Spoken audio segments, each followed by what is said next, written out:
तोलिक मामला आप लोग से बात नहीं करेगा, ऐसा बात नहीं है। वो लोग हुपक बताते, हम लोग बहुत लेट हो चुका है। नोनू और हम लोग स्टेक होल्डर और आप लोग से डायलॉग बहुत लेट हो चुका है। That's because of the failure of system failure होने का वजह से।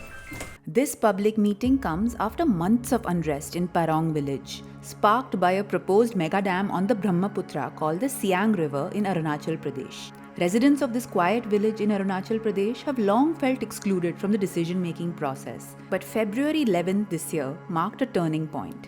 It's the first time they met government officials face to face to voice their concerns. हम लोग का गवर्नमेंट जो है, मालूम है नीचे से बात नहीं करके हम लोग को टॉप डाउन किया है। हम लोग को डायरेक्ट अंडर एस्टिमेट करके ऊपर से डायरेक्ट ऐसे दबा के बात किया है। The proposed Siang Upper Multipurpose Dam could become India's largest, standing 260 meters tall with a planned power generation capacity of 11,200 megawatts. Since its announcement in 2017, the project has faced strong opposition from the region's indigenous communities. In August 2024, the National Hydroelectric Power Corporation attempted to complete a pre-feasibility report study or PFR, which includes geological surveys and a core drilling exercise. But resistance against the dam stalled the drilling surveys. No survey! No dam! No survey! No dam! In response, the administration threatened to deploy central armed forces and suspended several village heads to curb the protests. To this day, the residents' demand remains clear. They are asking for direct, transparent dialogue about the dam's development before any work, including the PFR, moves forward. यहाँ में अगर PFR test के लिए जो बोलता है उसको शांति से हम लोग को, हमारा यहाँ विक्टिम लोगों को शांति से समझा बुझा के करने से वो कब का कर लिया होता। तो हमारा डिस्ट्रिक्ट एडमिनिस्ट्रेशन पब्लिक से बात करने नहीं आता है और हमारा ऑनरेबल मिनिस्टर तो पब्लिक से बात ही नहीं करता है। सियांग मल्टीपर्पज़ प्रोजेक्ट के लिए एक कमेटी गठन किया है, उसका चेयरमैन जो तानो तागा है वो हम पब्लिक से बात ही नहीं करता है, तो हम लोग किससे बात करेगा। आप लोग जो भी आपका ग्रीवेंसेस जितना रखा है बहुत ही वो ये है वजूद एकदम राइट है हम लोग जो दिखा है, क्योंकि आपको प्रॉब्लम को आपको ग्राउंड लेवल में यहाँ जो प्रोजेक्ट अफेक्टेड आदमी लोग को बात नहीं करके ऊपर से बात करना, ये हम लोग भी जो आया हुआ है हम लोग टीम में मानता है कि ये थोड़ा उसमें चूक हुआ है। हम लोग जो आज आ रहा है एक हम लोग का तरफ से रिक्वेस्ट है, PFR करने दीजिए please.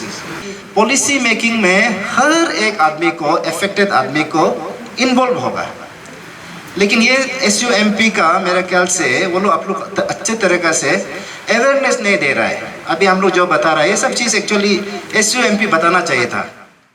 For many in Parong and other affected villages, the proposed dam is not a symbol of development.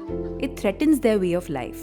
If built, the dam's reservoir would submerge fertile farmlands that form the backbone of the local economy.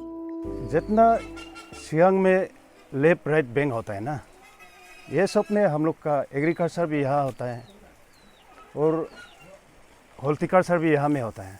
Just opposite left bank में वो रियू बस्ती है। रियू बस्ती में इस साल में संतरा का income कम से कम 4 करोड़ तक आता है और हम लोग का ये पारोंग बस्ती का इस साल का इनकम संतरा से 2 करोड़ आता है। और जितना ये लाइफ लाइन है हम लोग का, जितना एग्रीकल्चर हो हॉर्टिकल्चर इसी में डिपेंड होता है।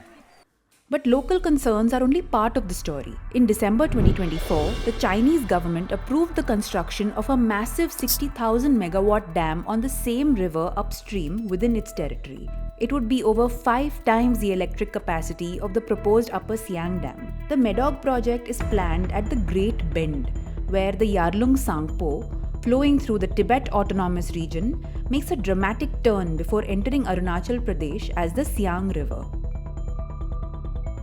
So when it comes to the ecological risk, in addition to the natural impacts, there are over 600 flash floods recorded in Yarlung Sangpo, right, in last decade or so. But then if you have any of the flash floods, how are this dam going to behave? That is something which we are not thought of. And about the seismic activities, over 130 plus earthquakes at a magnitude of 4 or larger happened in this area.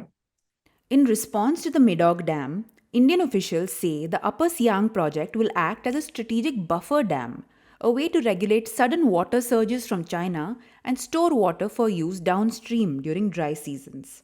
In future, in the event of using this as a hydro bomb, then definitely it is going to bring a devastation not only to this district but to lives and property of our people. So we have to have this SMP.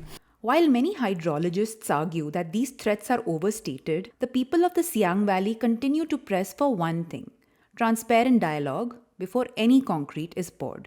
हम लोग आज decision दे दिया कि हम लोग PFR को नहीं मानते हैं, सिस्टम ठीक नहीं। ये तो आगे भी हम बोला है, ये डिक्टेटर है, तो इसलिए हम लोग नहीं मानते हैं उसको। अभी हम लोग उन लोग को बोला है 7 विलेजेस आप लोग पहले बात कीजिए, उसमें ऑल इसमें तो अफेक्टेड विलेजेस जो है अभी का जो प्रोजेक्ट में 27 विलेजेस है, तो वो सब का राय लेके फिर हम लोग नेक्स्ट स्टेप बात करेगा। गवर्नमेंट अगर हम लोग से बात करना चाहेगा तो हम लोग बात करेगा। अभी PFR करने देगा ये तो आज तो बिल्कुल उसको मना किया है।